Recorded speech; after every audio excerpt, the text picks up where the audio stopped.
L'histoire de la GTR, c'est d'abord l'histoire de la Skyline. Une voiture qui s'appelait pas GTR et qui s'appelait pas non plus Nissan.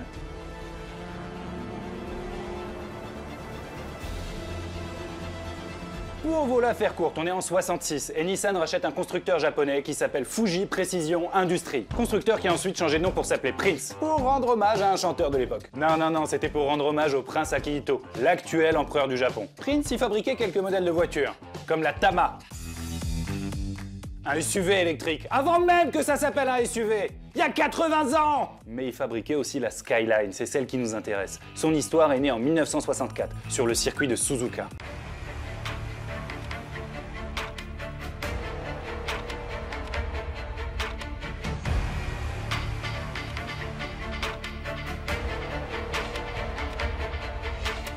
Prince, il décide d'aligner une poignée de voitures sur la grille de départ, avec une bande d'allumés au volant. Des kamikazes du pilotage. Les mecs, ils étaient tellement allumés qu'ils vont faire des résultats de dingue. Au volant d'une voiture familiale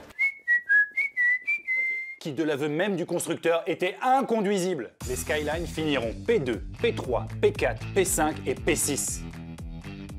Juste derrière une Porsche 904 GTS qui était jusqu'alors invaincue.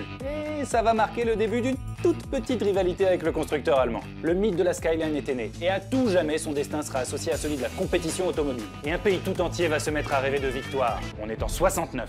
Nissan rachète Prince, et il décide de donner un gros coup de boost à cette Skyline. Désormais, elle s'appellera GTR.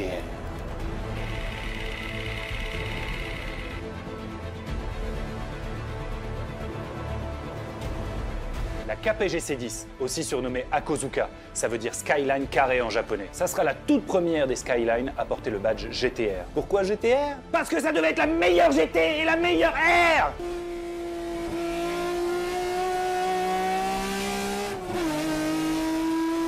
Pour pouvoir faire tes courses et pour pouvoir aller sur circuit. Sous le capot, un 6 cylindres 2 litres atmosphérique. Un moteur incassable qui adore monter dans les tours. Double arbre à cam en tête, 24 soupapes et 3 énormes carbus comme ma...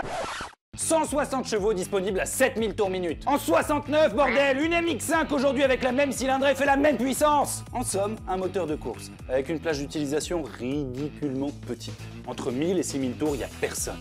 Le désert. Mais à partir de 6000 tours, et jusqu'à 8000 tours, elle déchaîne les enfers! Ce moteur sonne comme un V12 Lamborghini.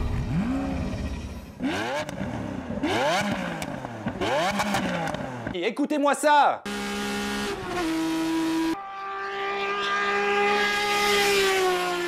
Elle sera ensuite remplacée par la KPG C110. La même avec un design un peu différent. Pas grand intérêt. Il faudra attendre 89 pour qu'une vraie nouvelle génération de GTR voit le jour. Considérée par les passionnés comme la meilleure GTR de tous les temps.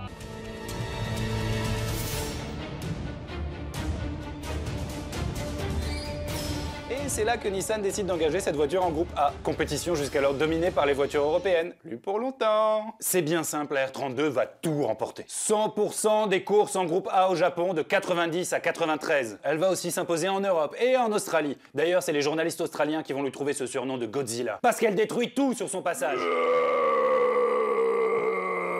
Comme la KPG C10, elle a été pensée comme une voiture de course, qui a été un peu assagie pour que vous puissiez la conduire sans trop vous tuer. La R32 était super en avance sur son époque. Son moteur, le RB26 DETT, est encore reconnu aujourd'hui comme pouvant encaisser des millions de chevaux pendant des millions de kilomètres. Et vous savez quoi? Il prend lui aussi plus de 7000 tours minute, malgré l'adjonction de 2 turbos. Et côté transmission, elle était aussi super en avance sur son temps, avec un système 4 roues motrices super intelligent. La R32, en réalité, c'est une propulsion. Et à chaque fois qu'elle en a besoin, elle balance du couple sur le train avant, jusqu'à 50%. Et il y a même une jauge au compteur pour montrer ça. Ah, et j'ai oublié, elle avait aussi 4 roues directrices en 89, alors que c'est un truc qu'on commence tout juste à voir sur des voitures d'aujourd'hui. La R32 sera remplacée en 95 par la R33 et en 99 par la R34. La même base technique avec des carrosseries différentes. Aucun intérêt.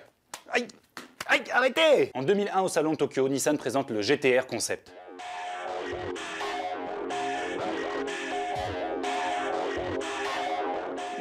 À cause de la crise, les voitures sportives ne sont plus du tout une priorité. Et il faudra attendre 2007 pour que soit enfin commercialisée la GTR R35.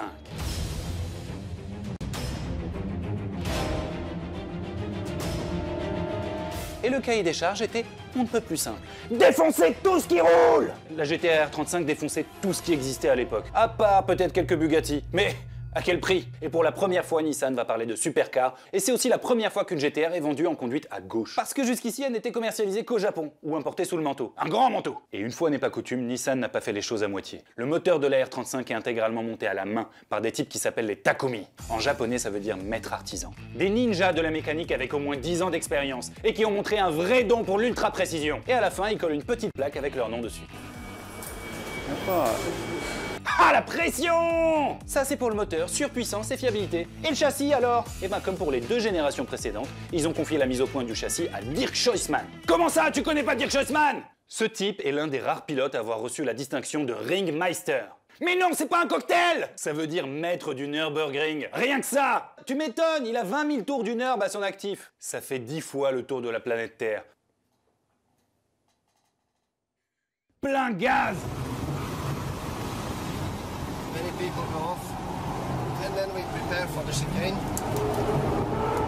C'est donc ce type qui a été en charge de faire passer au sol la puissance sans cesse grandissante des GT-R. La R35 développait 485 chevaux à sa sortie. Une GT-R Nismo d'aujourd'hui en développe 600. En parlant de Nismo, tiens, ça me fait penser à l'infotainment de la R35. Vous savez qui l'a développé? Kazunori Yamoshi. Ça te dit rien? Ça dit aimer les bagnoles et ça connaît pas Kazunori Yamoshi? Kazunori Yamoshi, c'est le créateur du jeu Gran Turismo. Dans la GT-R Nismo, tu peux même brancher une clé USB, rouler sur circuit, rentrer chez toi, brancher la clé sur ta console et voir le fantôme de ta course sur circuit dans ta console.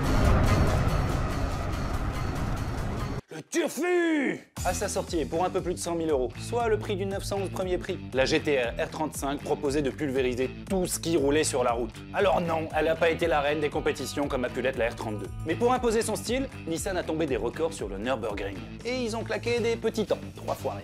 Ils ont battu la Pagani Zonda, la Maserati MC12, la Ferrari Enzo et même la Porsche Carrera GT. On est en 2019 et la GT-R Nismo détient encore le record de la 4 places de série la plus rapide du Nürb. À l'époque, Porsche, ils étaient tellement vénères qu'ils ont acheté leur propre GT-R. Si!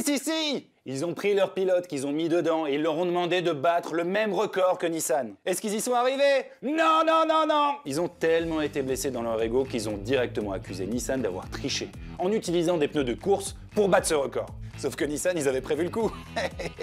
Ils ont envoyé les photos et les vidéos des pneus utilisés pour battre le record à Porsche. Et c'était bien des pneus de série. Mais c'est pas tout. Nissan a proposé à Porsche de donner gratuitement des cours à leurs pilotes pour arriver à battre des records sur le Nürburgring. Des putains de trolls, je suis fan de ces gens. Octogone! La GT-R est une super bagnole, point barre. Bon, ok, la R35, elle commence à se faire un peu vieille. Elle est sortie en 2007, elle a 12 ans la bagnole. En 2007, elle concurrençait des voitures à 3 millions d'euros.